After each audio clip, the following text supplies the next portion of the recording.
यहाँ से गुजर रहे थे तो देखा कि कुछ लोग हैं जो रात्रि के समय पार्क में बैठे हैं, तो सोचा क्यों ना चुनावी मुद्दों को लेकर के जब सियासी गलियारों में हलचल है तो आम जनता में भी बातचीत चलती है, तो वही उनसे राय लेने की हमने चाहा कि क्यों ना उनसे बातचीत की जाए और देखा जाए कि आने वाले जो 2022 के चुनाव में आखिर क्या देख रही है अब की बार जनता गुजरात की। चुनाव नजदीक हैं और आपने तो काफी चुनाव देखे होंगे, अगर बात करें कांग्रेस और भारतीय जनता पार्टी की तो किनका कार्यकाल सबसे अच्छा लगा आपको?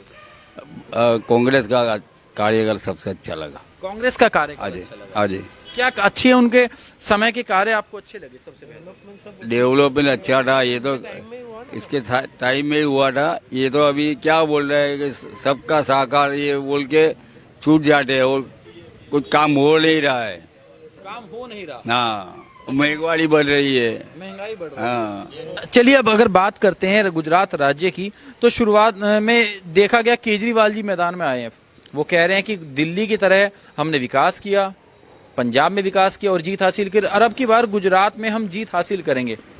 आप कैसे देखते हैं? हमारे को विश्वास है, उनकी बात पे विश्वास है कि वो जो पंजाब में उन्होंने जो बोला वो करके दिखाया, दिल्ली में जो बोला करके दिखाया। फ्री बिजली, फ्री एजुकेशन, फ्री हॉस्पिटल, सब रोजगारी सब टॉप मॉडल बना दिया। वो गुजरात में करना चाहते हैं। गुजरात में वो करना चाहते हैं, लेकिन विपक्ष तो लगातार ये कह रहा है कि फ्री की रेवड़ियां हैं, गुजरात की जनता को नहीं। वो भी तो अभी तक रेवड़ियाँ ही बेची नहीं उन्होंने, और क्या बेचा? जितने सब प्लान ये लोग डिक्लेयर करते हैं पूरा कहाँ होता है? कुछ भी ओपनिंग करके चले जाते हैं, उसके पीछे पलट के कोई देखता नहीं। कितनी योजनाएं ऐसी बंद पड़ी है। बेरोजगार तो कितने हैं, ये ठेले चला रहे, BA पास, BCom पास, फल फ्रूट बेच रहे हैं। बेरोजगारी मुद्दा है और साथ साथ महंगाई मुद्दा है। अब लगातार जो बातचीत चल रही है तो और भी बातचीत करते हैं। आपका क्या नाम है सर? आपसे बातचीत करना चाहेंगे। समीर भूरा। समीर भूरा जी। समीर जी, आप कैसे देखते हैं चुनाव में ऐसे तो देखते हैं तो अभी तक गुजरात में कांग्रेस और बीजेपी की कड़ी टक्कर हो रही थी कि इसकी बार केजरीवाल साहब आप पार्टी आ रही है तो ट्रायंगुलर ऐसा होगा इलेक्शन, और आपके आने से थोड़ा बीजेपी को झटका लगे ऐसा दिख रहा है। लेकिन आम आदमी पार्टी के सुकेश जी हैं, उन्हीं के ऊपर एक अभी जांच चल रही है कि वो भ्रष्टाचार में लिप्त पाए गए हैं। इसे तो सभी पार्टी में रहते हैं ना, कांग्रेस ले लो, बीजेपी ले लो, आप पार्टी ले लो, इसे चलता ही रहता है। अच्छा, अगर चुनाव में देखें तो 2012 और 17 में कांग्रेस का काफी वर्चस्व बढ़ा था 12 के मुकाबले। क्या अब की बार 2022 में गुजरात की जनता को एक नया आम आदमी पार्टी का कैंडिडेट, पार्टी सिंबल मिल गया, तो क्या कांग्रेस को भूल गए?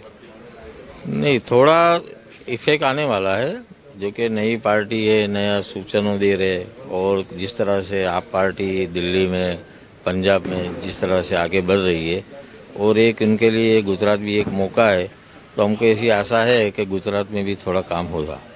अच्छा, गुजरात में जब चुनाव आते हैं या चुनाव से पहले भी पूरे देश में एक माहौल बन जाता है कि गुजरात मॉडल बनाया गया, गुजरात की तर्ज पे यहाँ विकास होगा, गुजरात की तर्ज पर इस राज्य में विकास होगा। हमने वहाँ पे स्टैचू ऑफ लिबर्टी बना दिया, सरदार वल्लभ भाई पटेल की मूर्ति बना दी। क्या वो किसी काम का नहीं है? नहीं, इसे देखना जाए तो इन्होंने काम तो अच्छा ही किया है, पर जिस तरह से बेरोजगारी है एजुकेशन में, उसमें गुजरात थोड़ा पीछे है। कहते गुजरात में जो स्कूल्स हैं जो केजरीवाल जी अब प्रोजेक्ट लेकर के आए हैं, जो दिल्ली में चला रहे हैं फ्री शिक्षा, वो तो गुजरात में पहले से बहुत बेहतर है। नहीं, ऐसा तो नहीं है। गुजरात में शिक्षा का लेवल तो अच्छा ही है, पर जिस तरह से गवर्नमेंट की जो सब्सिडी वो मिलनी चाहिए उतनी नहीं मिल रही। अगर यहाँ पर चिकित्सा की बात करते गुजरात राज्य में, क्या चिकित्सा सेवा जो सेवाएं हैं वो बेहतर हुई? बेहतर ही है, सब योजनाएं चल रही है, माँ कार्ड है, आयुष्मान कार्ड है, वो सब पहले से ही चालू है गुजरात में। तो केजरीवाल कह रहे हैं कि हम चिकित्सा सेवा बेहतर करेंगे। वो तो हर स्टेट में अलग अलग होता है, गुजरात में बरसों से अच्छा ही है, सबको अच्छा ही ट्रीटमेंट मिल रहा है। आपके हिसाब से लगता है कि भाजपा की वापसी होनी चाहिए? हाँ, भाजपा ही आएगी, कोई सवाल ही नहीं है। क्या महंगाई और बेरोजगारी मुद्दे नहीं रहेंगे? कोई भी नहीं रहेगा। ऐसा कैसे? गुजरात में ओनली बीजेपी आएगी। चलिए, अब हमारे पास दो मत हो गए। एक तरफ रिहान भाई हैं जो कह रहे हैं कि भाजपा ही आएगी, और एक तरफ चाचा हैं जो कह रहे हैं कि आम आदमी पार्टी आएगी। सर, पहले तो ये बताइए, भैया ने तो कह दिया कि भाजपा आएगी, आखिर किस वजह से, क्या लगता है आपको? नहीं, मैं ऐसा नहीं बोल रहा हूँ कि आप ही आएगा कि बीजेपी आएगा। मेजोरिटी के हिसाब से जो रूलिंग पार्टी है उनको थोड़ा बेनिफिट तो मिलने वाला ही है। बीजेपी की सीट तो ज़्यादा आने वाली ही है, पर थोड़ा इफेक्ट आने वाला है। जितना सीट वो कारण क्या रहेंगे? क्योंकि भैया ने तो एक तरफ कहा कि बीजेपी आएगी, आपने कहा कि शायद कुछ कम हो सकता है, इन्होंने कहा कि विकास हुआ है, वहाँ पहले से ही मेडिकल कॉलेजेस और एजुकेशन लेवल अच्छा है। नहीं, बेरोजगारी का जो मुद्दा है पूरा इंडिया लेवल पे है। गुजरात की तो बात ठीक है, वो पूरा देश में भी बेरोजगारी है, अनएम्प्लॉयमेंट है। और ये जो महंगाई का मुद्दा है, तो अभी जो दूसरे भी जो कांड हुए, लट्ठा कांड होता है, थोड़ा जो ब्रिज गिरा है, उसकी वजह से थोड़ा इफेक्ट आने वाला है। इफेक्ट पड़ता है। आप कैसे देख रहे हैं चुनाव? हमारा तो ये लग रहा है कि चुनाव के अंदर ये होगा, केजरीवाल अच्छी खासी सीट ले जाएगी। केजरीवाल ले जाएंगे? केजरीवाल ले जाएगी। कारण क्या रहेंगे? ये महंगाई और बेरोजगारी, जो नौकरी का वादा किया है वो नौकरी नहीं मिल रही है, काम धंधा नहीं मिल रहा है, उसके हिसाब से केजरीवाल का लग रहा है। उसके हिसाब से केजरीवाल जी लग रहे हैं। लेकिन अगर अब दिल्ली की बात करें तो दिल्ली में कई सरकारी महकमे ऐसे हैं जहां पर अब भी पद खाली हैं, वहां पर भी कोई वैकेंसी नहीं है। नहीं, ऐसा तो यहाँ नहीं होगा, लेकिन यहाँ केजरीवाल आने से बहुत फर्क पड़ेगा। आखिर किन चीजों पर फर्क पड़ेगा? किस चीज को लेकर के यहाँ की जो जनता है वो उनके मन को आम आदमी पार्टी भाई?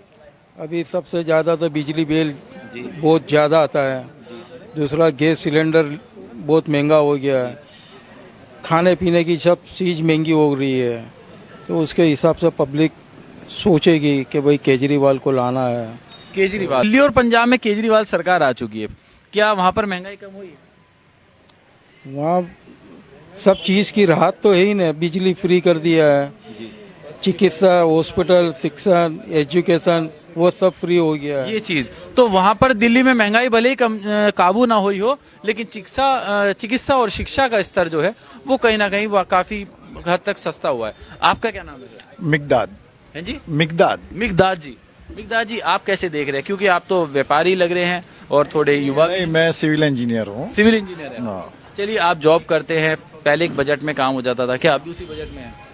नहीं, वो तो ग्रोथ हुआ है, वो जो कंस्ट्रक्शन रेट में ग्रोथ हुआ है वो तो, लेकिन वो तो ओवरऑल सभी जगह से हुआ है, और वो दूसरी सब बहुत चीज़ें उसमें इफेक्ट करती है, तो उससे कोई मतलब गवर्नमेंट का इतना लेना देना नहीं होता है। वो तो वॉर है, ये है, वो है, वो सब बहुत होता है इफेक्ट। आप कैसे देख रहे हैं? क्या जिस स्तर से भाजपा चल रही है और मैदान में केजरीवाल टक्कर दे रहे हैं? देखिए, गुजरात में प्रैक्टिकली बीजेपी नहीं हार रही है, बीजेपी ही विन है, लेकिन अभी 27 साल से एक एंटी इनकम्बेंसी है, और अभी ये नई पार्टी जो आप है वो भी एंटर हुई है, और वो थोड़ा इफेक्ट करेगा, लेकिन अभी कितना इफेक्ट करता है वो देखते हैं। अच्छा, हैदराबाद से अद्दुद्दीन ओवैसी जी हैं, वो कह रहे हैं कि मुस्लिम वोट बैंक मेरे साथ है। वो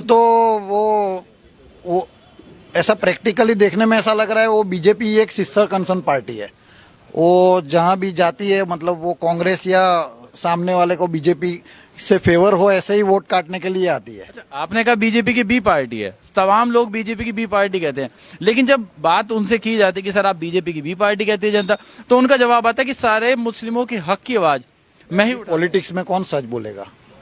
पॉलिटिक्स में कौन, प्रैक्टिकली आप ही देख लीजिए ना।